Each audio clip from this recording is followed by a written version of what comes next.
Chaque jour, nous entendons parler de l'assaut des crises auxquelles le monde est confronté, du changement climatique au conflit, en passant par l'inflation à la dette et le rétablissement au cours d'une pandémie qui perdure. La corruption est le fléau que nous ne pouvons pas esquiver.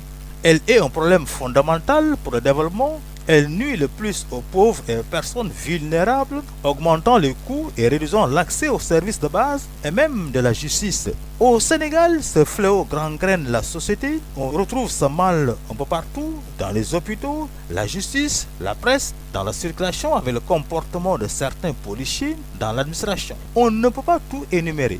Fondamentalement, il y a urgence à renforcer la lutte contre la corruption et la non-transparence par la lutte contre le blanchiment, l'harmonisation de la législation interne avec la Convention des Nations Unies contre la corruption. À cet effet, il nous faut contrôler la gestion publique.